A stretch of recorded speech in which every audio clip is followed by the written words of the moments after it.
아침에 눈을 뜨면 이제는 놀라지도 않습니다. 휴대폰에 찍힌 부재중 전화 개수만 보고 오늘 하루가 어떤 날인지 가늠합니다.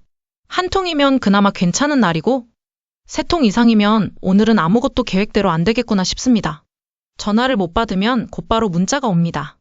지금 아픈데 혼자야. 병원 갈 때 같이 가주면 안 되겠니? 문장을 읽는 순간 머릿속에서 바로 계산이 시작됩니다. 지금 가면 회사에 몇 분 늦는지, 오늘 일정이 얼마나 꼬이는지.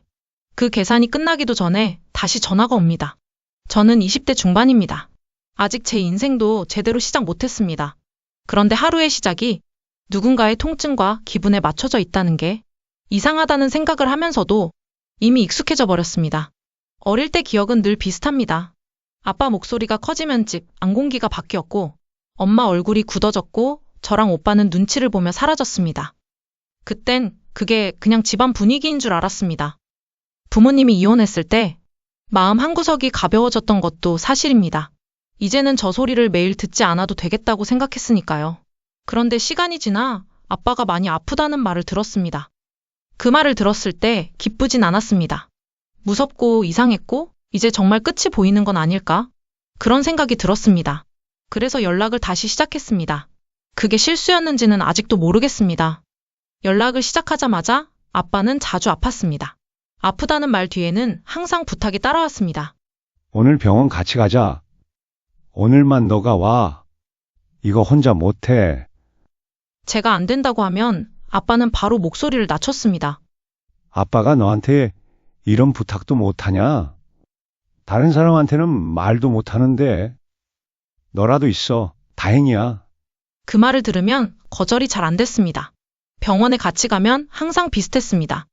의사가 술 얘기를 꺼내면 아빠는 불쾌해했고 집에 오면 의사들이 다 똑같다고 말했습니다. 그러면서도 술은 끊지 않았습니다. 술을 마시고 아프다고 전화해서 집에 가보면 술병이 숨겨져 있었습니다. 그걸 지적하면 아빠는 이렇게 말했습니다. 이것도 못 마시게 하면 나는 도대체 뭐 하고 사냐? 아픈 사람은 이 정도 위안도 없으면 안 돼. 그 말을 들으면 제가 너무 매정한 사람처럼 느껴졌습니다. 병원에서 술 때문에 진료를 못 보고 나오던 날 아빠는 병원 앞에서 갑자기 말했습니다. 너도 나한테 정 떨어졌지? 그래도 어쩌겠냐? 너의 하나뿐인 핏줄인 아빠인데. 그 말이 머릿속에 오래 남았습니다. 그 이후로 아빠는 자주 말했습니다. 나중에 나 없으면 이런 전화도 그리울 거다. 사람이 죽고 나서야 후회하는 게 자식이다.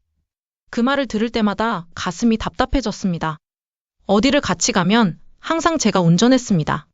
차에 타자마자 담배부터 찾았고 제가 싫다고 하면 입을 꾹 다물었습니다. 그리고 한참 후에 말했습니다. 그래, 내가 죄인이지. 아픈 사람은 다 참고 살아야지. 그 말이 더 힘들었습니다. 맛있는 거 먹으러 간 얘기를 하면 아빠는 웃으면서 말했습니다. 다 좋은데 다니네. 나는 다리 아파서 집 밖도 못 나가는데. 그 말이 농담인지 진담인지 구분이 안 됐습니다. 그래서 점점 아무 얘기도 안 하게 됐습니다. 그런데도 아빠는 계속 연락해 왔습니다. 왜 요즘 연락이 뜸하냐?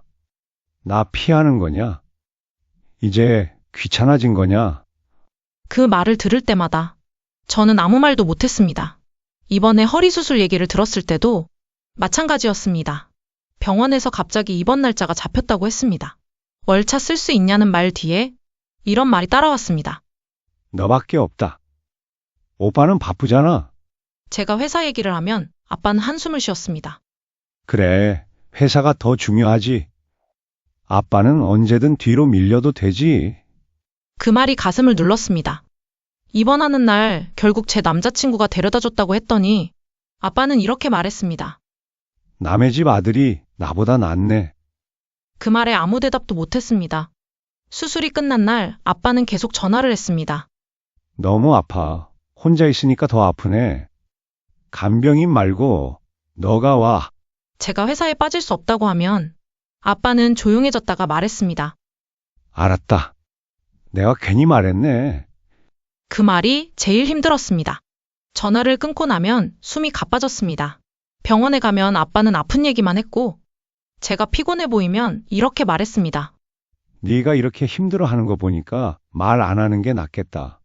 아빠 때문에 너 인생 망치는 것 같아서 미안하다. 그 말을 들을 때마다 차라리 화를 냈으면 좋겠다고 생각했습니다. 그러던 어느 날 아빠가 이렇게 말했습니다.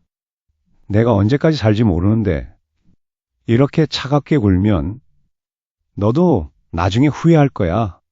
그 순간 뭔가 안에서 끊어졌습니다. 저도 모르게 처음으로 말을 했습니다. 아빠, 아빠가 저를 봤습니다. 나도 힘들어. 그 말이 목에서 걸렸습니다. 아빠 아픈 거 알아. 근데 나도 아빠 인생의 벌을 대신 살고 있는 것 같아.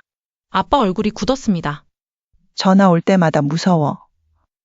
받기 전에 오늘은 또 뭘 요구할지 생각만 해도 진이 빠져. 미안하다는 말로 나를 붙잡아 두는 것도 나에겐 버거워. 아빠는 아무 말도 못했습니다.